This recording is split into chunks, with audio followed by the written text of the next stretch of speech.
நல்லபடியா போயிட்டு வாங்க மாமா. எங்க வர்றது வர்றது ஒன்றும் பிரச்சனை இல்லை. என்ன இருக்கு இப்ப நீ ஆரம்பிப்பிய அதானே காதை பொத்திக்கோ. ஓகே சீக்கிரம் டிவியில் பார்க்கலாம். Bye bye by.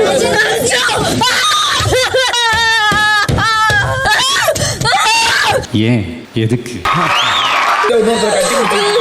நான் தர முத்தத்தை. என்னடா நட்பு இந்த காலத்துல இப்படி ஒரு நட்பா? ஃப்ரெண்ட்ஷிப்னா இதான்டா ஃப்ரெண்ட்ஷிப். வணக்கம் my dear zone mates, welcome to Shafi zone. நான் உங்க ஷஃபி அண்ட் இன்னைக்கு நம்ம பார்க்க போறது பிக் பாஸ் சீசன் 9 உடைய டே 63 அண்ட் எபிசோட் 64 ஓட ரிவ்யூ தான்.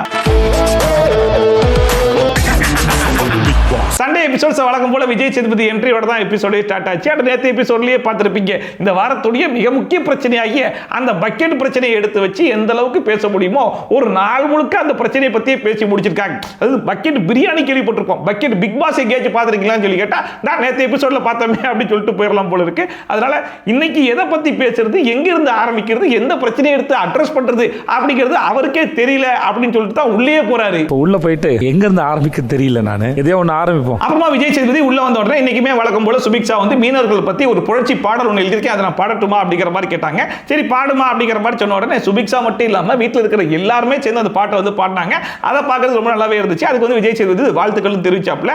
அதுக்கப்புறமா இன்னைக்கு எபிசோட ஒரு கேள்வியிலிருந்து ஆரம்பிக்கலாம் அப்படிங்கிற மாதிரி சொன்னாப்ல. அது என்ன கேள்வி அப்படின்னா, நான் உழைச்சி முன்னேறணும் அப்படிங்கிறது ஒரு கேட்டகரி. ஆனா இன்னொரு கேட்டகரி இருக்கு, அடுத்தவங்களை மிதிச்சு கீழே இறக்கி விட்டு முன்னேறணும்னு நினைப்பாங்க இல்லையா, அந்த மாதிரி இந்த வீட்டில் யார் நினைக்கிறா அப்படிங்கிற மாதிரி ஒருத்தர்னா ரெண்டு பேரை சொல்லுங்க அப்படிங்கிற மாதிரி சொன்ன உடனே ஃபர்ஸ்டா வினோத் தெரிஞ்சு ஆதிரை பேரை சொன்னாப்ல.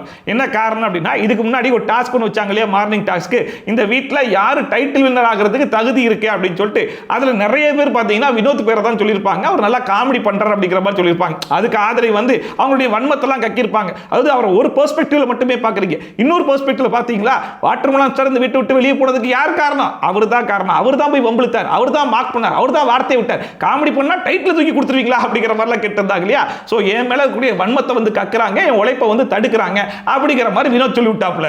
வளர்ச்சியை தடுத்து அவங்க இது மாதிரி பண்றாங்க. அண்ட் அடுத்த வியானா வந்து பார்வதி பேரை வந்து சொன்னாங்க. பார்வதி இந்த வீட்டுக்கு வந்த நாள்ல இருந்து இப்போ வரைக்கும் அவங்க யூஸ் பண்ணக்கூடிய ஒரே ஒரு ஸ்ட்ராட்டஜி என்னன்னு சொல்லி பார்த்தீங்கன்னா, அவங்க கூட யாரெல்லாம் இருக்காங்களோ அவங்கள யூஸ் பண்ணி ஒரு கேம் ஒன்று ஆடி இவங்க ஸ்கோர் பண்ணிட்டு போயிடுவாங்க. ஸ்டார்டிங்ல பார்த்தீங்க அப்படின்னா திவாகரன் கலையரசன் இவங்க ரெண்டு பேரும் வச்சு நல்லா யூஸ் பண்ணாங்க. அவங்க ரெண்டு பேரும் கரண்ட் போனதுக்கு அப்புறம் கமருதீன் வினோத் இவங்க ரெண்டு பேரும் வச்சு நல்லா யூஸ் பண்ணாங்க. அவங்க ரெண்டு பேரும் போனதுக்கு அப்புறம் புதுசா ஒயில் கரண்ட்ல உள்ள வந்தாங்க பாத்தீங்களா, அவங்களோட போய் சேர்ந்து அந்த மொத்த கேங்கி டேமேஜ் பண்ணி விட்டு வெளியே வந்து இப்போ மறுபடியும் கமருதீனை வச்சு ஒரு கேம் ஒன்று ஆடிக்கிட்டு இருக்காங்க. இதுதான் அவங்களுடைய கேம். ஸோ அது ரொம்ப ஓப்பனாகவே இவங்க கூட இருக்கவங்கலாம் ஜீரோ ஆக்கி விட்டுட்டு இவங்க ஹீரோ ஆக்க பார்க்குறாங்க அப்படிங்கிறத ரொம்ப ஓப்பனாகவே போட்டு உடச்சு விட்டாங்க. ஜீரோ ஆக்கிட்டு அவங்க வந்து அந்த ஹீரோ ஆகிற மாதிரி பண்றாங்க. தெரிஞ்சோ தெரியாமையோ இந்த வாரத்துடைய ஒஸ்ட் பெர்ஃபார்மரா திவ்யா கொண்டு போய் ஜெயிலில் போட்டு அடைச்சாலும் அடைச்சாங்க. ஒரு நாள் ஃபுல்லாக கடந்து பயங்கரமா புலம்பிட்டு இருந்தாங்க இல்லையா. அதுலயும் குறிப்பாக நிறைய பாயிண்ட் சொன்னாங்க. அதுல ஒரு பாயிண்ட் என்னன்னு சொல்லி பார்த்தீங்கன்னா, நான் யாரையும் மிதிச்சு மேலே போகணும் அப்படிங்கிற மாதிரிலாம் நினைக்க மாட்டேன், ஆனா நீங்க எல்லாரும் ஆடக்கூடிய கேம் வந்து அடுத்தவங்களை மிதிச்சு மேலே போக தான் பார்க்குறீங்க அப்படிங்கிற மாதிரிலாம் சொல்லிட்டு இருந்தாங்க. கடைசியில் அதே பாயிண்ட் சபரி கொண்டு வந்து திவ்யாவுக்கு சொல்லி, திவ்யா பொறுத்த வரைக்கும் இந்த வீட்டில் எல்லாத்துமே நான் தான் பண்ணியிருக்கேன், நான் தான் இது பண்ணியிருக்கேன் அப்படின்ற மாதிரி நான் சொல்லுவாங்க. அது மூலியமாவே அடுத்தவங்களை மட்டம் தட்டுற மாதிரி தான் இருக்கும் அப்படிங்கிற மாதிரி சொல்லி விட்டாப்ல. நான் இதை பண்ணியிருக்கேன்னு சொல்லி தான் பண்ணுவாங்களே தவிர அதிலே மற்றவங்க எல்லாத்தையும் டம்ப் பண்ணிட்டு அவங்க பெருசா இருக்குன்னு தான் காமிப்பாங்க எல்லா விஷயம். இது வரைக்கும் பதில் சொன்னவங்க பாத்தீங்கன்னா கேட்ட கேள்விக்கு ஓரளவுக்கு ரிலேட்டபிளா பதில் சொல்லிட்டு இருந்தாங்க இல்லையா. ஆனா அமித் மட்டும் இது ஒரு மாத்தி யோசி கேம் அப்படிங்கிற மாதிரி நினைச்சுக்கிட்டாரா என்னன்னு தெரியல. அவர் என்ன சொல்றாரு அப்படின்னா, கனியும் விக்ரமும் பேசிட்டு இருப்பாங்க, அது கூட போய் நானும் பேசலாம்னு நினைப்பேன், ஆனா கடைசி வரைக்கும் என்ன இன்க்ளூடே பண்ணிக்க மாட்டாங்க. அதுக்கு முக்கியமான காரணம் என்னன்னா, நான் போய் கமருதீன் பார்வதி பேசும்போது அவங்களோட சேர்ந்து உட்கார்ந்து பேசிட்டு இருப்பேன். ஒருவேளை அவங்களோட பேசுறதுனால நான் அவங்க பக்கம் அப்படிங்கிற மாதிரி நினைச்சு ஒதுக்கி விட்டாங்க போல இருக்கு அப்படிங்கிற மாதிரி சொல்லிட்டு இருந்தாரு. அதாவது அடுத்தவங்கள மட்டம் தட்டி மிதிச்சு மேல வருது, கீழே இழுத்து விட்டு மேல வருது யாரு அப்படிங்கிற மாதிரி கேட்டா, அவங்க ரெண்டு பேரும் பேசும்போது என்ன சேர்த்துக்கவே மாட்டாங்க சார், நான் என்ன சார் பண்றது, ஒருவேளை அதுக்கு வந்து இவங்களோட பேசுறது தான் காரணமான்னு தெரியல சார் சொல்லி கம்ப்ளைண்ட் பண்ணிட்டு இருக்காரு. அமிர்தினோட இல்ல பார்வோட பேசுறதுனால இந்த பக்கத்துக்கு ஒதுக்கிட்டாங்களோ. அந்த அடுத்த அரோரா வந்து ரம்யாவுடைய பேர் வந்து சொன்னாங்க. அதுக்கு என்ன காரணம் அப்படின்னு சொல்லிட்டா, ரம்யா வந்து சபரியோட ஒரு அண்ணன் தங்கச்சின்ற ஒரு பாண்டை கிரியேட் பண்ணி வச்சிருக்காங்க. அந்த பாண்டை ஒட்டச்சி சபரி வெளியே வந்தா மட்டும் தான் அந்த மனுஷன் செம்மையா விளையாடுறதுக்கான வாய்ப்பு இருக்கு அப்படிங்கிற மாதிரிலாம் சொல்லிட்டு இருந்தாங்க. அதை பார்க்கும்போது கரெக்ட் தான். ஆனா சபரி ரம்யாவோட மட்டும் தான் பாண்டை கிரியேட் பண்ணி வச்சிருக்காருன்னு சொல்லிட்டு அது கிடையாது, ஒரு பெரிய கேங்கோடய கிரியேட் பண்ணி வச்சிருக்காப்ல. எஃப்ஜே, கனி, விக்ரம், சுபிக்ஷா அப்படின்னு சொல்லிட்டு இந்த மொத்த பாண்டையும் ஒட்டச்சி வெளியே வந்தா மட்டும் தான் அந்த மனுஷன் ஒழுங்கா விளையாடுறதுக்கான வாய்ப்பே இருக்கும். கண்மூடித்தனமான எமோஷனல் அட்டாச்மெண்ட் இல்லைன்னா அவர் நல்லா விளையாடுவாரு. அடுத்த எம்ஜேயுமே பார்வதி இந்த வீட்டில் என்னென்ன வேலைகள்லாம் பார்க்குறாங்களோ அது எல்லாத்தையுமே புட்டு வச்சு விட்டான். அதாவது டாஸ்க்னு வந்தால் கூட கேரக்டர்னு ஒன்று கொடுத்தா கூட அந்த கேரக்டரில் கூட யாரை போய் எப்படியெல்லாம் பர்சனல் அட்டாக் பண்ணலாம் அப்படிங்கிற மாதிரி தான் பார்ப்பாங்க. அண்ட் நீ அப்படி தான் நீ இப்படி தான் அப்படிங்கிற மாதிரி கேரக்டர் அசாசினேஷன் பண்ணுறது, லேபிளிங் பண்ணுறது, பிராண்டிங் பண்ணுறது, இந்த எல்லா வேலையுமே பார்வதி ரொம்ப சிறப்பாகவே பண்ணுவாங்க. இந்த மாதிரிலாம் பண்ணி தான் மேலே வரதுக்கு பார்ப்பாங்க அப்படிங்கிற மாதிரி சொல்லிட்டான். அண்ட் அடுத்தா இவனுமே ரம்யா வந்து எல்லாருக்கிட்டையுமே ஒரு பாண்டிங்கை கிரியேட் பண்ணி அந்த எமோஷனல் பாண்டிங் மூலியமா தான் அந்த கேமை வந்து விளையாடிட்டு இருக்காங்க அப்படிங்கிற உண்மையும் சேர்த்து சொல்லி விட்டேன். ரெண்டு அண்ணா அக்கா பாண்ட் ஒன்று கிரியேட் பண்ற மாதிரி டம்ப் பண்ணிடுறானா. அந்த அடுத்த சுபிக்ஷாவுமே பார்வதி பேர் தான் சொன்னாங்க. அந்த மற்றவங்க எல்லாம் பேரை சொல்லாம சொன்னாங்க இல்லையா, இவங்க பேரோடையே சேர்த்து சொல்லிவிட்டாங்க. அதாவது பார்வதி அண்ட் கமருதீன் இவங்க ரெண்டு பேருக்கும் ஒரு நல்ல பாண்டிங் இருக்கத்தான் செய்து இல்லைன்னு சொல்லலாம். ஆனா பார்வதி என்னதான் பாண்டிங் இருந்தாலும் அவங்க கேம் அவங்க கரெக்டா விளையாடிட்டு போயிடுறாங்க. ஆனா கமருதீன் யூஸ் தான் பண்றாங்க. அது ஒரு சண்டைன்னு வரும்போது கூட கமருதீன் போய் உசுப்பேத்தி விட்டு சண்டை போடுறா அப்படிங்கிற மாதிரி அமுச்சு விட்டுறாங்க. கமருதீன் போய் சண்டை பிடிக்கிறன்ற பேர்ல பல வார்த்தையை விட்டு அவர் கேஸ் வாங்கிட்டு வந்துடுறாரு. ஆக மொத்தத்தில் அவருடைய கேம் அஃபெக்ட் ஆகிறதுக்கு காரணமே பார்வதி தான் அப்படிங்கிறத ரொம்ப வெளிப்படையா பேரோட சொல்லிட்டு போயிட்டாங்க. சோ கமருதீன் அவங்க வந்து அதுக்கு யூஸ் பண்ணிக்கிறாங்க. இந்த இடத்துல வந்து பாரு வந்து கமருதீன் கீழே இறக்கி விட்டு அவங்க மேல வந்துட்டு இருக்காங்க. அடுத்ததா இந்த ஆதிரை இந்த வீட்டுக்குள்ள என்ன பர்பஸ்க்காக ரீஎன்ட்ரி கொடுத்தாங்களோ அந்த வேலையை நான் சிறப்பா பண்றேன் அப்படிங்கிற பேர்ல இவங்களுடைய டார்கெட்டே மொத்தம் 2 பேர் தான். இவங்க 2 பேரையும் கெடுக்காம இந்த வீட்டை விட்டு நான் வெளியே போகவே மாட்டேன், அதனால என் பேர் இன்னும் கெட்டு நாரடிச்சு போனாலும் பரவாயில்ல அப்படிங்கிற மாதிரி வினோத் அண்ட் எஃப்ஜே இவங்க 2 பேரை தான் டார்கெட் பண்ணிருக்காங்க. அண்ட் இதுக்கு முன்னாடி மார்னிங் டாஸ்க்லயே வினோத் எக்ஸ்போஸ் பண்றதுக்காக தான் இந்த வீட்டுக்குள்ள வந்தேன் அப்படிங்கிறது அவங்களே ஓப்பனா சொல்லிட்டாங்க. அண்ட் எஃப்ஜே வந்து நாமினேஷன் அப்போ சொல்லியிருப்பாங்க பாத்தீங்களா, அதே மேட்டரை அப்படியே கொண்டு வந்து வீக்கெண்ட் எபிசோட்லயே ரீ ரெஜிஸ்டர் பண்றேன் அப்படின்னு சொல்லிட்டு சொல்றாங்க. அதாவது எஃப்ஜே இந்த வீட்டுக்குள்ள பொண்ணுங்களை யூஸ் பண்ணி தான் ஒரு கேமே விளையாடுவான். அதுலயும் குறிப்பா எனக்கு என்ன நடந்துச்சுன்னா, அவனுக்கு தேவைப்படும் போது என்கிட்ட பயங்கர கம்ஃபர்ட்டா பழகுனா, அவனுக்கு எப்ப தேவைப்படலையோ என்னை விட்டு விலகி போகிற மாதிரி விக்டிம் கார்டை யூஸ் பண்ணி என்ன தப்பா ப்ரொஜெக்ட் பண்ணி என் பேரையே கெடுத்துட்டான் அப்படிங்கிற மாதிரி. அதாவது ஆதிரையோடைய பேரு கெட்டு போனதுக்கு காரணம் அவங்க கிடையாதாமா, முழுக்க எஃப்ஜே தான் அப்படிங்கிற மாதிரி வெளியே வந்து இன்டர்வியூல ஒரு 400 வாட்டி சொல்லி பார்த்தாங்க. வீட்டுக்குள்ள வந்து மறுபடியும் அதை 500 வாட்டிக்கு மேல சொல்லிக்கிட்டே இருக்காங்க. அதாவது அவங்க என்ன நினைச்சிட்டாங்கன்னா, சொன்னதையே திருப்பி சொல்லிட்டு இருந்தா அதுதான் உண்மைன்ற மாதிரி மக்கள் நினைச்சிருவாங்கன்ற மாதிரி சொல்லிட்டு இருக்காங்களான்னு தெரியல. ஆனா நீங்க என்ன பண்ணீங்க, என்ன நடந்துச்சுங்கிறதுல வெளியே மக்கள் பார்த்துட்டாங்க. ஸோ நீ என்னதான் மாத்தி சொன்னாலும் எவனும் நம்ப போறது இல்லை அப்படிங்கிறது அவங்களுக்கு தெரியவே இல்லை போல இருக்கு. அண்ட் அதை இன்னும் ஸ்ட்ராங் ஆக்குறேன் பாருங்க அப்படிங்கிற பேர்ல அதை ஆட் ஆன் பண்ணி என்கிட்ட என்ன ஸ்ட்ராட்டஜி யூஸ் பண்ணி என் கேமை கெடுத்தாரோ, நான் வெளியே போய் பார்க்கும்போது அதே ஸ்ட்ராட்டஜி தான் வீணாக்கிட்டையும் யூஸ் பண்றாரு அப்படிங்கிற மாதிரி சொல்லி எல்லார்கிட்டையும் இதே வேலை தான் பார்க்கறான்ற மாதிரி சொல்லி முடிக்கிறாங்க. நான் வெளியில போனதுக்கு அப்புறம் அதே ஒரு ஸ்ட்ராட்டஜியை வீணாக்கிட்ட யூஸ் பண்ணாரோ அப்படிங்கிறது என்னோட ஃபீலிங். இல்லை இப்போ ஆதிரை சொல்ற மாதிரி ஒருவேளை எஃப்ஜேவால ஆதிரை பேர் கெட்டு போச்சு அப்படிங்கிறதுனால எஃப்ஜேவை தலைக்கு மேல தூக்கி வச்சு கொண்டாட ஆரம்பிச்சிட்டாங்களா, இல்ல வியானா வந்து யூஸ் பண்ணி ஒரு கேம் ஒன்று ஆனதுனால வியானா கீழே போயிட்டாங்க. ஆனா எஃப்ஜே பாத்தீங்களா டாப் கொண்டான், அவன் தான் டைட்டில் வின்னர் அப்படிங்கிற மாதிரி எதுவும் பேசிட்டு இருக்காங்களா? 2 பேர் கூட ஆடினாலும் கடைசி வரைக்கும் அவனையும் போட்டு கழுவி தானே ஊத்திட்டு இருக்காங்க. ஏதோ ஒரு பொண்ணை யூஸ் பண்ணி அவர் கேம் விளையாடிட்டு இவர் வந்து சூப்பரா கேம் விளையாடுறாரு. அந்த அடுத்த கமருதீன் வந்து ஆதிரை பேரை வந்து சொன்னாப்ல, என்ன காரணம்னு சொல்லி கேட்டா, ஆதிரை இந்த வீட்டுக்குள்ள எப்ப ரீஎன்ட்ரி கொடுத்தாங்களோ வந்ததுல இருந்து அரோராவோட பயங்கரமா க்ளோஸ் ஆயிட்டாங்க. அரோரா வந்து பயங்கரமா உசுப்பேத்தி விட்டு அவங்களுடைய நேச்சரே அடி வாங்கிருச்சு. இப்போ அரோரா பண்றது எல்லாமே ரொம்ப ஆர்டிபிஷியலா இருக்குது. ஸோ அரோராவுடைய கேமை அடிச்சு அதுக்கு மேல ஆதிரை ஸ்கோர் பண்றதுக்கு ட்ரை பண்றாங்க அப்படிங்கிற மாதிரி சொன்னாப்ல. இப்போ கமருதீன் எப்படி சொன்னாப்லையோ இதே மாதிரி 19 தான் மத்த எல்லாருமே வந்து சொன்னாங்க. பட் அதெல்லாம் வந்து விஜய் சேதுபதி ஒரு எக்ஸாம்பிள் சொல்லுங்களேன், எதை சொல்றீங்க கரெக்டா சொல்லுங்க அப்படிங்கிற மாதிரிலாம் கேட்கல. ஆனா கமருதீன் கிட்ட மட்டும் நீங்க எதை சொல்றீங்க கொஞ்சம் கரெக்டா சொல்லுங்க அப்படிங்கிற மாதிரி கேட்டாப்ல. அது கமருதீன் என்ன சொன்னார்னா, இல்ல வினோத் விஷயத்துல வினோத் வந்து நிறைய தப்பு பண்ணிருக்காரு அப்படிங்கிறத இதுக்கு முன்னாடியே நாங்க அட்ரஸ் பண்ணிருக்கோம். ஆனா இது வரைக்கும் வினோத் பண்ண தப்ப நாங்க அட்ரஸே பண்ணது இல்ல, இப்பதான் ஃபர்ஸ்ட் டைமா அட்ரஸ் பண்ணணும்ன்ற மாதிரி அவங்க பேசினாங்க. அது எனக்கு ஆர்டிபிஷியலா தோணுச்சு அப்படிங்கிற மாதிரி அந்த மனுஷனுடைய கருத்தை சொன்னா, அப்படிலாம் இல்லையே அந்த பொண்ணு ரொம்ப தெளிவா தானே பேசி, யாரு சொன்னா அந்த மாதிரிலாம் சொல்லக்கூடாது அப்படிங்கிற மாதிரி இவர் சொல்லிட்டு இருக்காப்ல. அதுல வேற அரோரா நீங்க எனக்கு சூப்பரா பேசுனீங்களே, செம்மையா பேசுனீங்களே, நீங்க என்ன பேசுனீங்க நீங்களே சொல்லுங்க அப்படிங்கிற மாதிரி கேட்ட உடனே அரோரா வந்து நான் எதுவும் பேசல சார், கமருதீன் சொன்னா அதே டயலாக் தான் நான் சொன்னேன், அதுக்கு வந்து வினோத் என்ன பார்த்து ஜால்ரான் சொல்லிட்டாரு அப்படிங்கிற மாதிரி சொன்னேன். ஓ ஜால்ரான் உங்களை பார்த்தா சொன்னாரா, உங்களை பார்த்தா சொன்னாரு அப்படிங்கிற மாதிரி கேட்டிருக்காரு. அதை பார்க்கும்போது ஏதோ அந்த இன்சிடென்ட்டை நல்லா பார்த்துட்டு வந்து நீங்க நல்லா பேசுனீங்களே, சூப்பரா பேசுனீங்களே சொல்லுங்க அப்படிங்கிற மாதிரி கேட்டாப்ல. கடத்துல யாரை பார்த்து ஜால்ரான்னு சொன்னது கூட தெரியலன்ற மாதிரி இவரு கேள்வி கேட்டுட்டு இருக்காரு. நீ என்ன ஜால்ரா அடிக்கிறியான்னு கேட்டாரு. உங்களை தான் கேட்டாரு. அது என்னதான் கேட்டாரு. இதுல வேற விஜய் சேதுபதி அரோரா ஒன்னும் ஆர்டிபிஷியலா இல்லையா, அவங்க நார்மலா தான் இருக்காங்க அப்படிங்கிற மாதிரி சொல்லி ஆதிரைக்கு கொஞ்சம் சப்போர்ட் பண்ணிட்டாராம். பத்தியா நான் இவ்வளவு ஸ்கோர் பண்றேன் பத்தியா அப்படிங்கிற மாதிரி அவங்களுக்கு அவங்களே கையெல்லாம் வேற தட்டிக்கிறாங்க. கடைசியா இப்ப என்னப்பா சொல்ல வர, ஆதிரை உசுப்பேத்தி விடுறதுனால அரோரா கேம் வந்து அஃபெக்ட் ஆகுதுன்ற மாதிரி சொல்ல வரையா? இல்லையா? ஆமாங்க, அதாங்க, புரிஞ்சுக்கிட்டா சரிங்க அப்படிங்கிற மாதிரி சொல்லிட்டு உட்காந்துட்டாப்ல. அரோராவை ஏற்றி விட்டு அரோரா கேமை கெடுத்து அவங்க முன்னேற பார்க்குறாங்க. அதான் சொல்ல வரீங்க? தேங்க்யூ சார், உட்காருங்க. அந்த அடுத்த பிரச்சனை வந்து கனி பேரை வந்து சொன்னாப்ல. கனியை பொறுத்த வரைக்கும் எப்படின்னு சொல்லி பார்த்தீங்கன்னா, விக்ரம், எஃப்ஜே அண்ட் சபரி இவங்க 3 பேரையும் பாசத்தால கெட்டி போட்டு அவங்க எல்லாருடைய கேமையும் அழிச்சு அது மூலியமா தான் இவங்க கேமே விளையாடுறாங்க அப்படிங்கிற மாதிரி சொல்லிட்டு இருந்தாப்ல. அதாவது இதுக்கு முன்னாடி குரூப்பிசம் பண்றாங்க அப்படிங்கிற மாதிரி சொல்லிட்டு இருந்தாங்க இல்லையா? அந்த குரூப்பிசத்தையே கொஞ்சம் மாத்தி இவங்க ஹெட்டாவும் இவங்க வந்து இவங்களுடைய கேம் எல்லாம் அழிக்கிறாங்க அப்படிங்கிற மாதிரி சொல்லி விட்டாப்ல.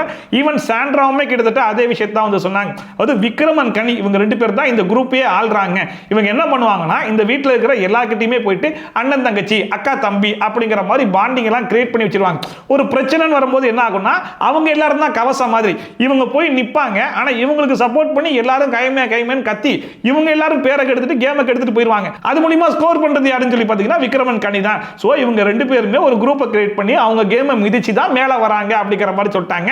ஆனா அது சாண்ட்ரா வந்து ஒரு விதமா சொல்லியிருந்தாலும் இது ஓரளவுக்கு இந்த வீட்டில் நடக்க தான் செய்யுதோ அப்படிங்கிற மாதிரி இருந்துச்சு. ஈவன் இந்த பக்கெட் விஷயத்துல கூட பாத்தீங்க அப்படின்னா விக்ரம் வந்து சும்மா தான் உட்கார்ந்திருப்பாப்ல. ஆனா அவரை சுத்தி எல்லாரும் கேள்வி கேட்டு இருப்பாங்க. யாருன்னு சொல்லி பாத்தீங்கன்னா சுபிக்ஷா ஒரு பக்கம் நோண்டி கேள்வி கேட்டிருப்பாங்க, இன்னொரு பக்கம் கனி கேட்டிருப்பாங்க, சபரி கேட்டிருப்பாங்க. சோ இந்த கவசங்கள் தான் மாறி கேள்விகள் கேட்டு இந்த மாதிரி சப்போர்ட்லாம் வந்து பண்றாங்க. சோ அந்த சப்போர்ட் சிஸ்டம் இவங்க 2 பேருக்கு இருக்குது அப்படிங்கறத கொஞ்சம் ஓபனாவே போட்டு உடைச்சிருக்காங்க. இந்த இமோஷனல் பாண்டிங்ல இங்க அவங்க கூட இருக்கிற நிறைய பேர் அப்படியே லாக் ஆயிருக்காங்க. அந்த அடுத்த பார்வதி பாத்தீங்கன்னா கனி, விக்ரம் அண்ட் எஃப்ஜே இவங்க 3 பேருமே ஒரு டீமா தான் செயல்படுறாங்க. இவங்க 3 பேரும் டீமா சேர்ந்து என்ன பண்ணுவாங்கன்னா, யாரையாச்சும் இந்த வீட்ல அமுக்க பார்ப்பாங்க அப்படிங்கிற மாதிரி சொல்லிட்டு இருந்தாங்க. அது வரைக்கும் கூட ஓகேவா இருந்துச்சு. அதாவது இவங்க 3 பேரும் சேர்ந்து குரூப்பிசம் பண்றாங்கன்ற மாதிரி சொல்ல வராங்க போல இருக்கு அப்படின்னு சொல்லிட்டு அதுக்கப்புறமா ஒரு விஷயம் சொன்னாங்க பாருங்க. இந்த வாரம் இவங்க 3 பேரும் டார்கெட் பண்ணி அமுக்கின ஆள் யார் தெரியுமா? ரம்யாவை தலையா பெர்ஃபார்ம் பண்ண விடாம அவங்க எங்கெங்கெல்லாம் தப்பு பண்ணாங்க அப்படிங்கிற மாதிரி எடுத்து அதை குத்தி காமிச்சிட்டே இருந்தாங்களாமா. அது மூலியமா தான் ரம்யா அமுக்கப்பட்டார்கள் அப்படிங்கிற மாதிரி சொல்லிட்டு இருந்தாங்க. அதை பார்க்கும்போது ரம்யாவெல்லாம் இந்த வீட்டில் எவனாச்சும் டார்கெட் பண்ணி அமுக்கணுமாடா? அவ்வளோ பெரிய பிளேயரா ரம்யா? விட்டா அவங்களே அமுக்கிட்டு அவங்களே விட்டு வெளியே ஓடி போயிடுவாங்க.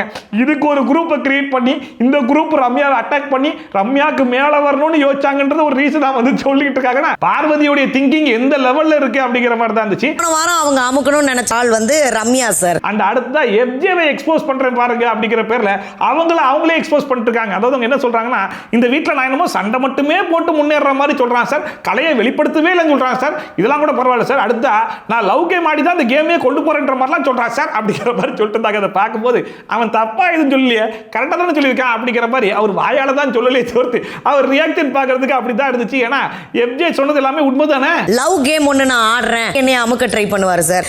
ஓகே. சோ ஒன்ஸ் எல்லாருமே சொல்லி முடிச்சதுக்கு அப்புறமா விஜய் சேதுபதியே சொல்லிட்டாப்ல, இந்த டாஸ்க் நான் எதுக்காக கொடுத்தேன் அப்படின்னா ஓரளவுக்கு ஜென்யூனா சொல்லுவீங்கன்னு நினைச்சு தான் சொன்னேன். ஆனா இந்த டாஸ்க்லயுமே ஒரு சில பேர் மட்டும் தான் ஜென்யூனா சொன்னாங்க, மத்தவங்க எல்லாம் வன்மத்தை தான் கொட்டிட்டு இருக்கீங்க. அந்த ஜென்யூனா சொன்னது யாருன்றதை கை காட்டி சொல்லிடுவேன். ஆனா இப்பயுமே நீங்க எல்லாம் வந்து அவங்களுக்கு தான் சப்போர்ட் பண்றீங்கன்ற மாதிரி சொல்லிடுவீங்க. இது எதுக்கு சொல்றேன்னா, இதெல்லாம் உங்களுக்கு புரியணுன்றதுக்காக சொல்றேன். புரிஞ்சா சந்தோஷம், ஆனா கடைசி வரைக்கும் அந்த சந்தோஷத்தை எனக்கு தரமாட்டேங்கிறது எனக்கே தெரியும். அதாவது கடைசி வரைக்கும் உங்களுக்கு எல்லாம் அது மண்ணில ஏறதுக்கு வாய்ப்பே இல்லடா அப்படிங்கிற மாதிரி சொல்லிட்டு போயிட்டாரு. உங்களுக்கு அது புரிஞ்சதுன்னா சந்தோஷம். ஆனா எனக்கு தெரியல அந்த சந்தோஷம் எப்ப கொடுப்பீங்கன்னு. அந்த விஜய் சேதுபதி பிரேக் விட்டு போன உடனே அமித் வந்து கணிக்கிட்ட இல்லங்க, நான் உங்ககிட்ட பேச வரும்போது நீங்க மூஞ்சி திருப்பிட்டு போற மாதிரி எனக்கு ஒரு ஃபீல் ஆச்சுங்க, அதனால தான் சொன்னேன் அப்படிங்கிற மாதிரி அந்த மனுஷன் சொன்னாப்ல. ஆனா அது வந்து கணிக்கிட்ட ஃபர்ஸ்ட் சொல்லிருக்கணும்ல, இது வரைக்கும் கணிக்கிட்ட சொன்னதே இல்ல போல இருக்கு. அதனால கனி என்ன கேட்டாங்கன்னா, உங்களுக்கு அப்படி ஒரு ஃபீல் வந்துச்சுன்னா முதல்ல நீங்க என்கிட்ட தான் வந்து அட்ரஸ் பண்ணிருக்கணும். என்கிட்ட சொல்லி அதுக்கு பதில் கிடைக்கலனா நீங்க வந்து சொல்லிருக்கலாம். ஆனா நேரா போய் வீக்கெண்ட் எபிசோட்ல சொல்லும்போது எனக்கே பயங்கர ஷாக்கிங்கா இருந்துச்சு அப்படிங்கிற மாதிரி சொல்லிட்டு இருந்தாங்க. அது வரைக்கும் கூட ஓகேவா இருந்துச்சு. ஆனா அடுத்த கனி என்ன சொல்றாங்கன்னா, நான் பொதுவாவே எல்லார்கிட்டயும் அண்ணன் தம்பின்ற மாதிரி தான் பழகுவேன், ஃப்ரெண்டா யார்கிட்டயும் பழகுனதே கிடையாது, எனக்கு மென் ஃப்ரெண்ட்ஸ்லாம் கிடையவே கிடையாது, அதனால எப்படி பேசணும் எப்படி பழகணும்னு எனக்கு தெரியாதுங்க அப்படி சொல்லிட்டு அழுகுறாங்க. ஃப்ரெண்ட்ஸ் கிடையாது, எனக்கு மென் ஃப்ரெண்ட்ஸே கிடையாது. அண்ட் இன்னொரு பக்கம் கமெடி வந்து பார்வதி கிட்ட நான் எனக்காச்சும் உங்ககிட்ட அரவா அப்படி பண்ணணும் இப்படி பண்ணணும்னு சொல்லியிருக்கேன் அப்படிங்கிற மாதிரி கேட்டாப்புல. பார்வதி இல்ல அப்படிங்கிற மாதிரி சொன்ன உடனே அவ பாரு ஆதிரை பேச்சு கிட்ட எப்படிலாம் ஆடுறா பாரு, அப்படியே நம்புறா அப்படிங்கிற மாதிரிலாம் சொல்லிட்டு இருந்தாப்புல. அது கூடவே அதாவது அவன் என்ன சொல்றானா, நான் ஃபர்ஸ்ட் கமெடி நான் இங்க வச்சிருந்தேன், ஆனா இப்போ அவன் இங்க போயிட்டான் அப்படிங்கிற மாதிரி சொல்றா. இங்க போயிட்டானா அப்ப நான் எதுக்கு அவகிட்ட போய் பேசணும் அப்படிங்கிற மாதிரி கேட்டிருந்தாப்புல. அதை பார்க்கும்போது ஏண்டா போன வாரம் தான் 2 பேரும் இதுக்கப்புறம் பேசிக்கவே மாட்டோம், உன் கேம நீ பாரு என் கேம நான் பார்க்குறேன்னு வர பிரிஞ்சு போனீங்க, இப்போ மறுபடியும் அப்படி சொன்ன விட்டு நான் ஏன் பேசணும்னு சொல்லிட்டு மறுபடியும் கேட்டிருக்காருன்னா என்னன்னே ஒன்று புரியலையே. பேச மாட்டேன்னு பிரிஞ்சு போய் தொலைங்களாண்டா, மறுபடியும் ஏன் பேசணும்னு கேட்டு எங்க உசுரை ஏன்டா அடிக்கிறீங்க? இந்த ஒரே ஒரு டாபிக்கை வச்சு ஒரு சீசன் ஃபுல்லா ஓட்டிருக்கீங்களாடா. கமருதீன் வந்து யாரோன்னு சொன்னவங்கிட்ட நான் ஏன் போய் பேசணும்? அப்புறமா அந்த டாஸ்கை பத்தி பேச ஆரம்பிச்சாங்க. அந்த டாஸ்க்ல குறிப்பா அந்த நெக்லஸ் எடுத்த டீமுக்கு வாழ்த்துக்கள் அப்படிங்கிற மாதிரி சொல்லிட்டு குறிப்பா பிரஜனுக்கு வாழ்த்துக்கள் அப்படிங்கிற மாதிரி சொன்னாப்புல. அப்போ கூட பிரஜன் வந்து சார் எனக்கு மட்டும் வாழ்த்துக்கள் சொல்லாதீங்க சார், அது டீம் எஃபோர்ட், ஸோ டீமுக்கு பிரித்து கொடுங்க சார் அப்படிங்கிற மாதிரி சொன்னோன்னே என்ன மனுஷன் அப்படிங்கிற மாதிரி பயங்கரமாக 2 பேருக்குள்ள மாறி மாறி புகழ்ந்துக்கிட்டாங்க. அதுக்கப்புறமா எல்லாருமே சார் அது குறும்படமாக போட்டு காமிங்க சார், அந்த நகை எங்கே இருக்குன்னு எங்களுக்கே தெரியல சார், எங்கே போச்சுனே தெரியல சார் அப்படிங்கிற மாதிரி சொல்லிட்டு இருந்தாங்க. பிரஜன் நானுமே சொல்லலை சார் அப்படிங்கிற மாதிரி சொல்லிட்டு இருந்தாப்புல. சரி ரைட், இந்த சீசன்ல எனக்கு தேவையான குறும்படத்தெல்லாம் நீங்க போட்டு காமிச்சு ஸ்கோர் பண்ணிருக்கீங்க, இந்த மாதிரி தேவையில்லாத குறும்படத்தை போட்டதுல நீங்க ஸ்பெஷலிஸ்டே போடுங்க பாப்போம் அப்படிங்கிற மாதிரி சொன்னா அதையும் நாங்க போட மாட்டோம் அப்படிங்கிற பேர்ல அது எங்க இருக்குன்னு சொல்றேன் நீங்களே பாத்துக்கோங்க அப்படின்னு சொல்லிட்டு கேமரால காமிச்சாங்க. செட்டுக்கு மேல கடந்துச்சு, அதோட முடிச்சிட்டாங்க. அண்ட் ஆப்போனன்ட் டீம் கிட்ட சரி ஓகே நீங்க ஏன் இந்த மாதிரிலாம் பிளான் பண்ணல அப்படிங்கிற மாதிரி கேட்டா வினோத் என்ன சொல்றாரு, சார் இந்த டெத்துக்கு ஃப்ரீசர் பாக்ஸ் மாதிரி உட்காந்துருப்பாங்க தெரியுமா, அதே மாதிரி உட்காந்து நகரவே மாட்டேன்ட்டாங்க சார், அவங்களாச்சும் பாத்ரூம் கெஞ்சி போவாங்க, இவங்க பாத்ரூம் கூட எஞ்சி போகல சார் அப்படிங்கிற மாதிரி சொல்லிட்டு இருந்தாப்புல. அந்த பீசர் பாக்ஸை வச்சுட்டு டெத் ஆயிட்டு எல்லாம் உட்காந்து பாத்தீங்களா, ஐயோ அந்த காலையில வரைக்கும் உட்காந்து இருப்பாங்க. இதுல ஹைலைட்டான விஷயம் என்ன அப்படின்னு சொல்லி பாத்தீங்கன்னா, அன்னைக்கு அந்த எபிசோட நம்ம ரிவ்யூ பண்ணும்போது இவங்க போட்ட பிளானை நம்ம எந்த காமெடியோட சிங்க் பண்ணி ட்ரோல் பண்ணி போட்டிருந்தோமோ அந்த காமெடி இன்னைக்கு சபரி ஷோலியே அப்படியே சொல்றாப்ல, நீ போய் கரண்ட கட் பண்ணு, நீ வந்து மூஞ்ச மூடு, நீ புகை போடு, நீ போய் கார்ல வெயிட் பண்ணு, அப்ப டைமண்ட் யார் சார் எடுப்பா அப்படிங்கிற மாதிரி தான் சார் நாங்க போட்ட பிளானே இருந்துச்சு அப்படிங்கிற மாதிரி சொல்லிட்டு இருந்தாப்ல. இங்க வந்தீங்க அங்க தெரியுது ஒரு டைமண்ட் அதை அடிச்சிட்டு போந்திருக்க விலை 15 கோடி, தயவு செஞ்சு வீட்டுக்கு கிளம்புங்க மகனே, எங்க பிளான் தெரியாம தெரியறேன். டேய் சொல்றேன், ஹவுஸ் கீப்பிங் வேஷத்துல இருக்கிற நான் ரூம் பூரா புகை போட்டு நான் வெளியே ஜீப்ல காத்துக்கிட்டு இருப்பேன், 2 பேரும் வந்த உடனே ஜாலியா எஸ்கேப் ஆயிடுவோம். அப்ப டைமண்ட் யார் எடுக்கிறா? ஐயோ அத பத்தி யோசிக்கவே இல்லையே. பதட்டப்படாத, யாரு வச்சாங்களோ அவங்களே எக்ஸிபிஷன் முடிஞ்சோன்னு எடுத்துட்டு போயிடுவாங்க. முன்னாடி தலை குனிஞ்சு உட்காந்துருக்கம்மா, நீ வந்து கரண்ட் கட் பண்ண, அப்ப வயரத்தை யாரா எடுக்கிறது அப்படிங்கிற மாதிரி. இன்னொரு பக்கம் வியானாலாம், அதாவது வினோத் சொன்னதெல்லாம் எப்படி இருந்துச்சுன்னா டான் டான் டான் டான் டான் டான் டான் டான் டான் அப்படிங்கிற மாதிரி பயங்கரமா எக்ஸ்பிளைன் பண்ணாரு. அந்த ஃபோர்ஸோட போறோம், பெட்ஷீட்டை போத்துறோம், நகையை எடுக்கிறோம் அப்படிங்கிற மாதிரி கதவை திறந்தாங்க சார். கதவை திறந்ததுக்கு அப்புறம் ஆளாளுக்கு ஒரு பக்கம் போயிட்டாங்க சார். என்ன ஆச்சுன்னு எனக்கு புரியல சார் அப்படிங்கிற மாதிரி சொன்னாங்களா. அப்ப வினோத் கிட்ட ஏன் சார் நல்ல ஃபோர்ஸோட தானே போனீங்க, அந்த பிளானை இம்ப்ளிமெண்ட் பண்ணிருக்கலாமே, ஏன் பண்ணலன்னு சொல்லி கேட்டா, சார் அப்பயும் இவங்க டெத் எடுக்கல சார், எல்லாம் அங்கேயே அப்படியே தான் சார் இருந்தாங்க, அதனால எல்லாம் போயிட்டோம் சார் அப்படிங்கிற மாதிரி சொல்றாரு. வினோத் என்னாச்சு பார்த்தோம், மறுபடியும் டெத் எடுக்கல, அங்கேயே தான் இருக்குது. அப்புறமா தோத்த டீம் கிட்ட விஜய் சேதுபதி எத்தனை படம் பாக்குறீங்க, அதுல இருந்து ஒரு விஷயத்தை எடுத்து கூட இம்ப்ளிமெண்ட் பண்ணிருக்கலாம், நீங்க எல்லாரும் வந்து டிஸ்கஸ் பண்ணியிருந்தா கூட ஒரு ஐடியா கிடைச்சிருக்கும். ஆனா நீங்க ஒன்னா வந்து டிஸ்கஸே பண்ணலையே, எவனாச்சும் ஒருத்தன் வார்த்தையை விட்டுட்டானா அம்பட்டு பேர் இறங்கி சண்டை பிடிக்க தெரியுது, வன்மத்தை கக்க தெரியுது, கையாமையா கைமையான்னு கத்த தெரியுது, எல்லாமே பண்ண தெரியுது, ஆனா டாஸ்க் மட்டும் உங்களுக்கு உருப்படியா விளையாடவே தெரியலையா அப்படிங்கிற மாதிரி ஃபர்ஸ்ட் பொதுவா திட்டிட்டு இருந்தாப்ல. அதுக்கப்புறம் பார்த்தா வினோத்தை மட்டும் நிக்க வச்சு வினோத்தை மட்டும் திட்ட ஆரம்பிச்சிட்டாப்ல. ஏன்னா வினோத் இந்த வாரம் முழுக்க பல பிரச்சனைகள் வந்து பண்ணிருப்பாப்ல, யாரு பேசுறதையுமே பொறுமையா கேட்டிருக்கவே மாட்டாப்ல, ஆவுனா சண்டை தான் அப்படிங்கிற மாதிரி இறங்கி இருப்பாப்ல.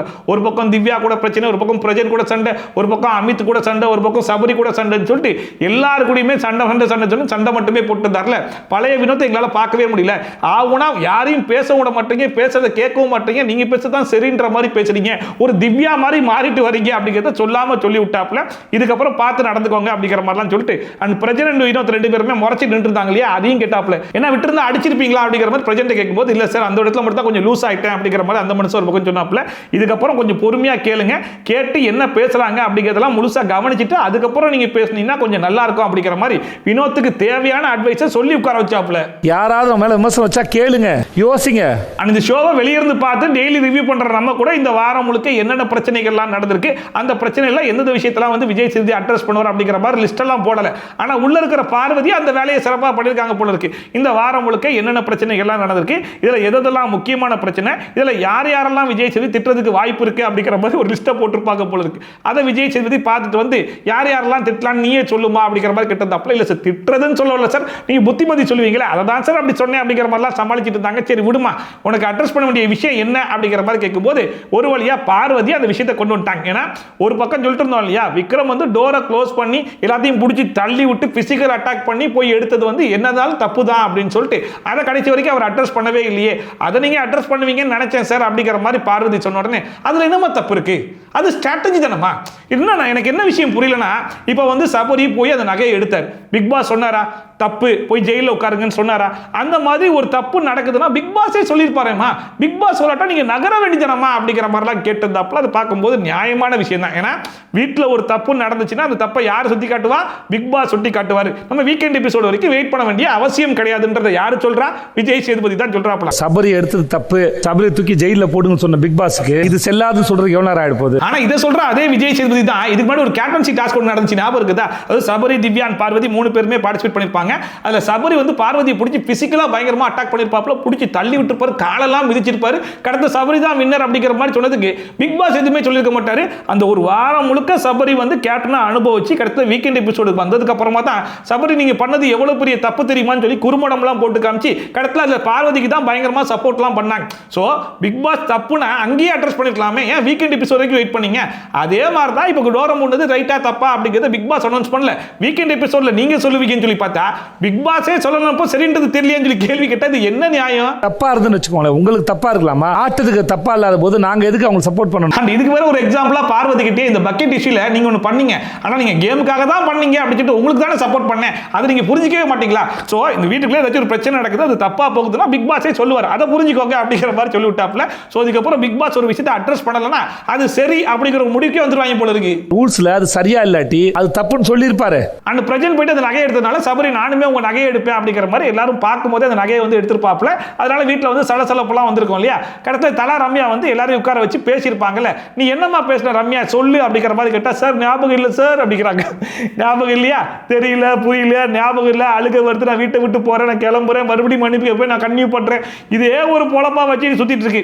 அவங்களும் அனுபவத்திலே மாட்டாங்க, அந்த புள்ள போறேன்னா அதையும் விட மாட்டாங்க, எதுக்கு தான் ரம்யாவெல்லாம் வச்சு ஷோ பண்றாங்கன்னு ஒன்றும் புரியலன்ற மாதிரி தான் இருந்துச்சு. கடத்துல விஜய் சேதுபதியே இல்லம்மா அவங்க டோரை மூடிட்டாங்க, ஆமா சார் ஆமா சார் ஞாபகம் வந்துச்சு சார், அதாவது விக்ரம் வந்து டோரை மூடி வச்சுட்டு எடுக்கிறேன்னு சொல்லார்ல, அதனால தான் நாங்கள் எடுத்தோன்ற மாதிரிலாம் பேசிட்டு இருந்தேன் சார் அப்படிங்கிற மாதிரி சொல்லும்போது சரி ஓகேமா நீ உட்கார் அப்படிங்கிற மாதிரி உட்கார வச்சுட்டு, அதாவது பார்வதி அது உங்களுடைய பாயிண்டாவே இருந்துட்டு போட்டோம், அதை ரம்யா சொல்றதுல என்னமா தப்பு அப்படிங்கிற மாதிரி கேட்டா மறுபடியும் அதே பாயிண்டா அங்க சொல்லுது, அது ஒன்றும் தப்பு இல்லை சார், ஆனா நான் சொல்லும் போது எவனும் கேட்கல சார், தலையா சொல்லும் போது கேட்கறாங்க சார் சொல்லிட்டு கொஞ்சம் கூட புத்தி இல்லாம மறுபடியும் அதே வந்து சொல்லிட்டு இருந்தோன்னே விஜய் சேதுபதி சொல்லிட்டாப்ல, நான் ரோட்ல போய் எவன்டாச்சும் லைசன்ஸ் கொடு நீ ஊது அப்படிங்கிற மாதிரி சொன்னா என்ன மதிப்பானா?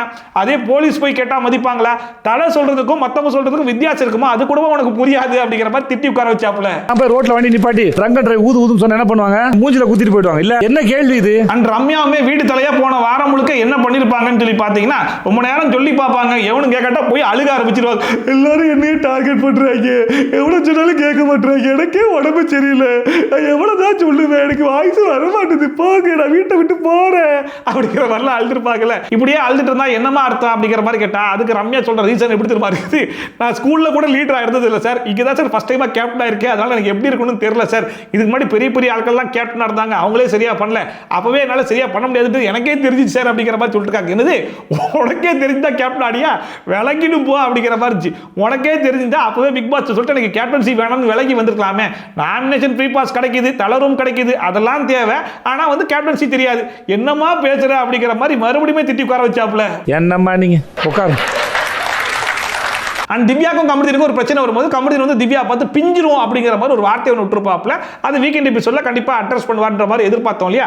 அதுலயும் திவ்யாலாம் வந்துட்டு சாப்பாடு தானே சாப்பிட்றேன் அப்படிங்கிற மாதிரி கேட்கும்போது நான் சும்மா விட்டுட்டேன், இந்த பிஞ்சிருன்ற வார்த்தையை விட மாட்டேன், கண்டிப்பா விஜய் சேதுபதி நான் சொல்லுவேன் அப்படிங்கிற மாதிரி சொல்லிட்டு இருந்தாங்க. கடத்துல விஜய் சேதுபதியே கேட்டாப்ல கமருதீன்ட்ட பிஞ்சிரும்னு சொன்னீங்களே ஏன் சொன்னீங்க அப்படிங்கிற போது இல்ல சார் நான் தெரியாம சொல்லிட்டேன், இந்த போடி வாடின்றதெல்லாம் நான் வேணும்னே சொல்றேன்ற மாதிரி சொன்னாங்க, அதனால தான் அந்த மாதிரி சொல்லிட்டேன், அந்த வார்த்தை தப்பு தான், நான் அப்பவே ஃபீலும் பண்ணேன் அப்படிங்கிற மாதிரி சொல்லிட்டு கூடவே அந்த விஷயத்தையும் சேர்த்து போட்டு விட்டாப்ல.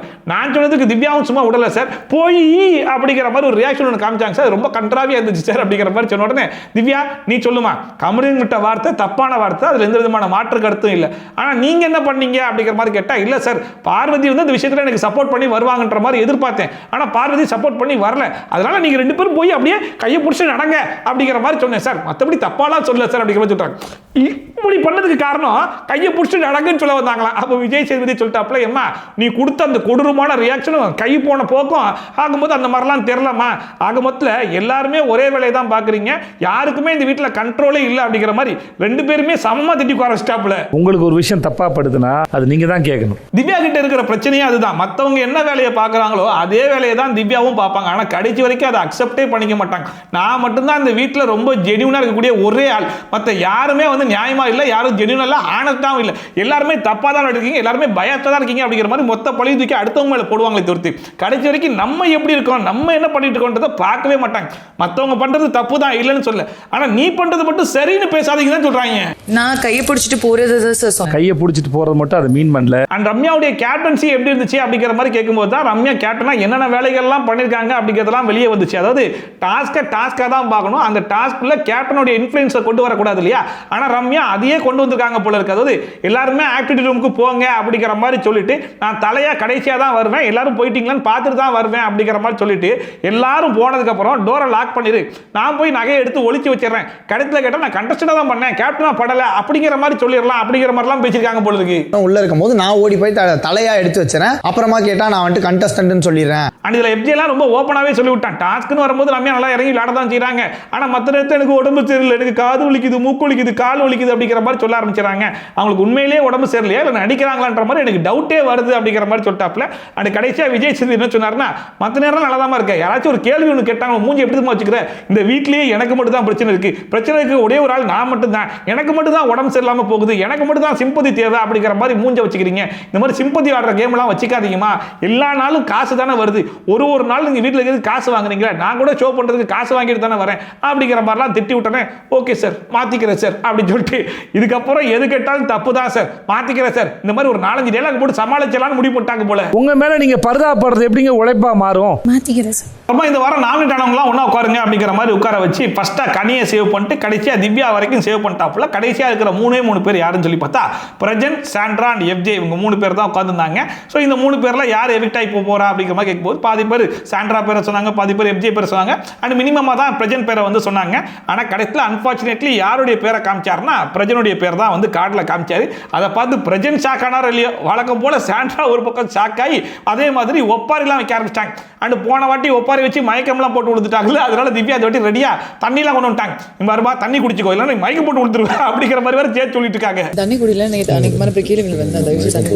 ஆக்சுவலாக இந்த வாரம் பிரஜன் எவிக்ட் ஆகி வெளியே போகிறது வந்து ஃபேரா இருக்குதா அப்படின்னு சொல்லி கேட்டால் அது கொஞ்சம் கூட ஃபேராகவே இல்லைன்ற மாதிரி தான் இருக்குது. ஏன்னா ஃபர்ஸ்ட் 2 வாரம் ஆடாத ஆட்டம் இல்லை, பேசாத பேச்சு இல்லைன்னு சொல்லிட்டு பயங்கரமான ஆட்டம்லாம் ஆடி முழுக்க பேரெல்லாம் கெடுத்துக்கிட்டாங்க.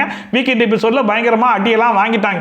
அதுக்கப்புறம் பேப்பர் ரவுடின்ற பேரெல்லாம் கூட அந்த மனுஷனுக்கு கிடைச்சிச்சு. அதுக்கப்புறம் விஜய் சேதுபதி சொன்னதுக்காக கடைசி 2 வாரம் அவரை முழுக்க மாற்றிக்கிட்டு எவ்வளோ பொறுமையாக இருக்க முடியுமோ அந்த அளவுக்கு பொறுமையாக இருந்தது மட்டும் இல்லாமல் சாண்ட்ரா விட்டு முழுக்க விலகி வந்து அவங்க உடஞ்சி போய் அப்செட்டாக இருக்கும்போது கூட என்ன பிரச்சனைன்றதை அவளே பார்த்துக்கிட்டு நான் போய் எமோஷனல் சப்போர்ட் கூட கொடுக்க மாட்டேன் அப்படிங்கிற மாதிரி ஸ்டப்பனாக தான் விளையாடிட்டு இருந்தாப்புல.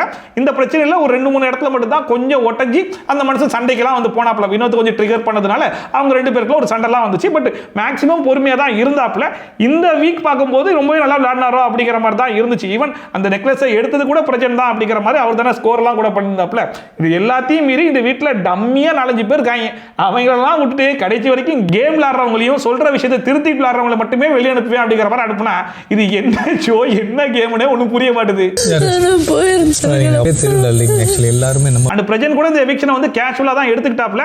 ஆனால் வழக்கம் போல சாண்ட்ரா தான் பயங்கரமா திங்க் பண்ணி என்னென்னமோ சொல்ல ஆரம்பிச்சிட்டாங்க. நீ பேரை கெடுத்துக்கிட்ட எங்கேயோ தப்பா போயிடுச்சு சொல்லுனாங்க, எனக்கு தெரியல நீ சொல்லி தொல்ல அப்படின்னா இல்லை நீ வெளியே போய் பாரு உனக்கு தெரியும், எனக்கு தெரியும் நீ எங்க தப்பா பண்ணிருக்கன்றது எனக்கு தெரியும் அப்படிங்கிற மாதிரிலாம் சொல்லிட்டாங்க.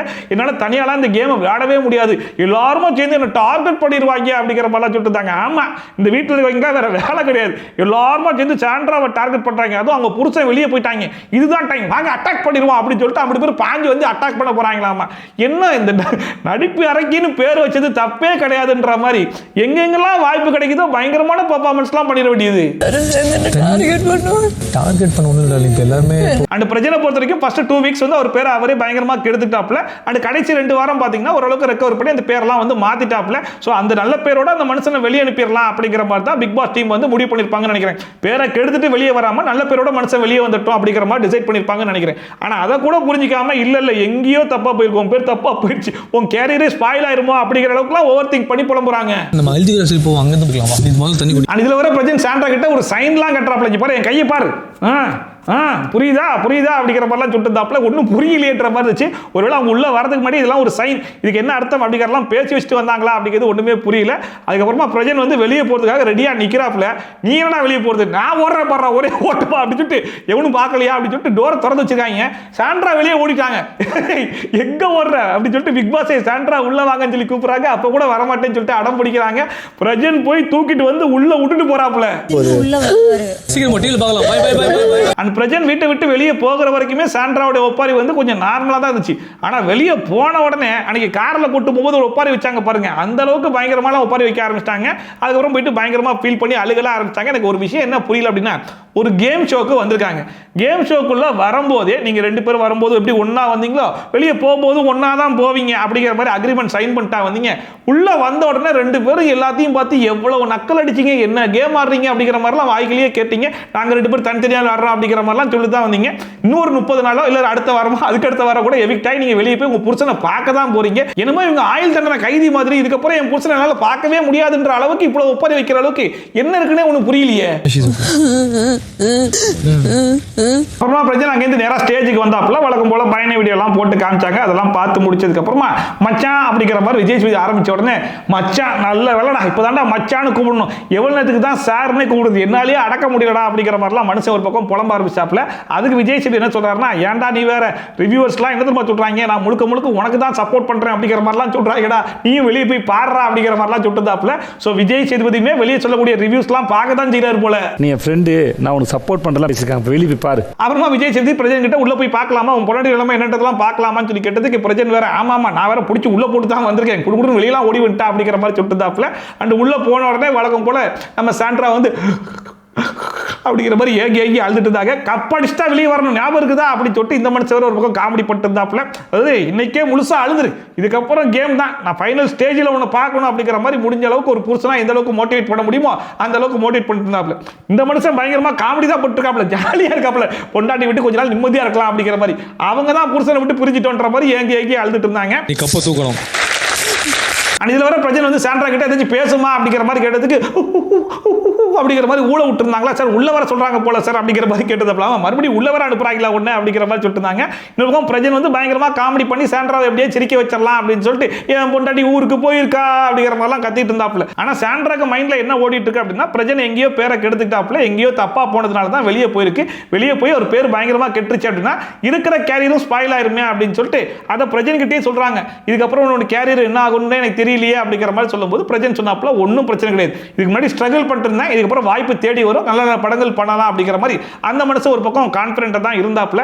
கடைசியில் முத்தம் கொடுக்க பொண்டாட்டி, ஐ லவ் யூ சொல்லி பொண்டாட்டி அப்படிங்கிற மாதிரிலாம் கேட்டு விஜய் சேதுபதிக்குலாம் முத்தம் கொடுத்துட்டு இவங்க எல்லாம் காமெடி பண்ணிட்டு இருந்தாங்க. கடைசியில் விஜய் சேதுபதியே என்ன ஆகிட்டாங்க பாத்தீங்களா, இதெல்லாம் எனக்கு தேவைதானா, இந்த ஷோக்கு வந்து இதெல்லாம் நான் பண்ணணுமா அப்படின்னு சொல்லிட்டு அந்த மனுஷன் கேட்டுட்டு யாரையுமே கையை பிடிச்சி வலுக்கட்டாயமா இழுத்து கொண்டு போய் விட்டதெல்லாம் கிடையாது. இந்த வாட்டி பிரச்சனை நீ கிளம்புப்பா அப்படின்னு சொல்லி இழுத்து கொண்டு போய் விட்டுட்டு அவர் வந்து கிளம்பிட்டாப்புல.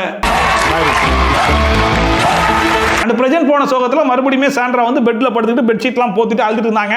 அதுல சரியான காமெடி என்னன்னு சொல்லி பார்த்தீங்களா, யாரு வந்து சமாதானம் சொல்றாங்க அப்படிங்கிறது தான். ரம்யா வந்து விடுக்கா, நேற்று எனக்கு எவ்வளவு தைரியம் சொன்னேன், நீயே அழுகலாமா அப்படிங்கிற மாதிரி கேட்டிருந்தாங்க. நேற்று உனக்கு தைரியம் சொல்லாம உன்னை அப்படியே அமுச்சு விட்டுருக்கலாம், என் புருஷனாச்சு வீட்டில் இருந்திருப்பா, தப்பு பண்ணிட்டேன் தெரியாம வந்து உனக்கு அறிவுரை சொல்லி உனக்கு இருக்க வச்சுட்டேன், நேற்றே உன்னை அனுப்பி விட்டுருக்கலாமோ அப்படின்னு யோசிச்சு தான் அழுகிறாங்கன்றது ரம்யாக்கே தெரியல போல இருக்கு. கடத்துல இவங்க அட்வைஸ் பண்ணிருக்காங்க, விடுக்கா நீ நல்லா விளையாடுக்கா அப்படிங்கிற மாதிரிலாம் சொல்லிட்டு போது நமக்கே திரும்பி வருச்சு. எப்படி நீ தனியா இருக்க, இங்க எல்லாரும் இருக்கோம்ல, எல்லாரும் தானே இருக்கோம். அதோட இன்னைக்கு எபிசோடு முடிஞ்சு போச்சு. இன்னைக்கு எபிசோட பொறுத்தவரைக்கும் நேற்று எபிசோட கம்பேர் பண்ணும்போது ஓரளவுக்கு பெட்டரான எபிசோடாவே இருந்துச்சோ அப்படிங்கிற மாதிரி தான் இருந்துச்சு. ஏன்னா ஒரே நாள்ல என்னென்ன இஷ்யூஸ்லாம் அட்ரஸ் பண்ண முடியுமோ அங்கங்க அப்படி இப்படி அட்ரஸ் பண்ணி முடிச்சு எப்படியோ கொண்டு போயிட்டாப்ல. பட் எவிக்ஷன் மட்டும் தான் கொஞ்சம் அன்ஃபேரா இருந்துச்சோ அப்படிங்கிற மாதிரி இருந்துச்சு. பிரஜன் மேல நிறைய தப்புகள் இருக்கத்தான் செய்து, பேரெல்லாம் கெடுத்துக்கிட்டாப்ல, இது எல்லாமே ஓகே தான். பட் விஜய் சேதுபதி சொன்னதுக்கு அப்புறமா கடைசி 2 வீக்ஸ் வந்து அந்த மனுஷன் நிறையவே சேஞ்ச் பண்ணியிருக்காப்ல. இன்னொரு 2 வீக்ஸ் அவருக்கு சான்ஸ் கொடுத்துருக்கலாமா அப்படிங்கிற மாதிரி தான். ஏன்னா ரம்யா மாதிரி ஆட்களெல்லாம் இந்த வீட்டுக்குள்ள வச்சிருக்கீங்க, அவங்களெல்லாம் வச்சு என்ன பண்ணணும்னு நினைக்கிறீங்க அப்படிங்கிறது சத்தியமா தெரியல. ஆதரை மாதிரி ஒரு கண்டஸ்டன்ஸ்க்குலாம் ரீஎன்ட்ரி வாய்ப்பெல்லாம் கொடுத்து மீதி இருக்கிறது 6 வாரம் தான், 15 பேரை உள்ள வச்சு கேம் விளையாடிட்டு இருக்கீங்க. எம்ஜேலாம் இந்த வீட்டில் என்ன பண்றான் அப்படிங்கிறதே தெரியல, அவனெல்லாம் எதுக்கு உள்ள வச்சிருக்காங்கன்றது எதுவுமே தெரிய மாட்டேது. தேவையில்லாத ஆணியெல்லாம் கொஞ்சம் ஃபில்டர் பண்ணி நல்லா கேம் விளையாடக்கூடிய ஆட்களை உள்ள வச்சு கேம் விளையாடினா இன்னுமே கொஞ்சம் சுவாரஸ்யமா இருக்குமே அப்படிங்கிறதெல்லாம் ஏன் யோசிக்க மாட்டாங்க, என்ன ஏதுன்னு ஒண்ணுமே புரியல. அவங்க ஸ்லோகன் மாதிரி தான், போக போக தான் தெரியும். தெரியும், பார்க்க தான் தெரியும். நான் கிடைக்கல, அவங்களுக்கே புரியல, அவங்களுக்கே தெரியல, எங்கிட்டோ போய் முடிக்க போறாங்க. எனக்கு என்ன ஆர்வம்னா இதுல எவன் டைட்டில் ஆக போறான், எவன் ரன்னரா பார்க்க போறான், விஜய் சேதுபதி யார் 2 கையை பிடிச்சி நிக்க போறாருன்றதே எனக்கு புரியல. அதை பார்க்கும்போது தான் இன்னும் ஹெவி காமெடியா இருக்கும்னு நினைக்கிறேன். இப்போ இன்னைக்கு எபிசோட் பத்தின கருத்து என்ன அப்படிங்கிறத மறக்காம கமெண்ட் செக்ஷன்ல சொல்லுங்க. இதே மாதிரி ட்ரோல்ஸ் அண்ட் ரிவ்யூஸ்லாம் கண்டிப்பா பார்க்கணும்னு நினைச்சீங்கன்னா மறக்காம சப்ஸ்கிரைப் பண்ணிட்டு பக்கத்துல கூடிய பெல் ஐகான் டான் தட்டி விட்டீங்கன்னா நான் போற வீடியோ நோட்டிஃபிகேஷன் டான் டைப் பண்ணி சேர்த்துரும். சோ மீட் இஸ் மச் பண்ண வீடியோட பண்ண ரிவ்யூவோட பண்ண ட்ரோலோட வந்து சந்திக்கலாம். பை ஃப்ரம் ஷாப்பி. Tata bye bye and take care.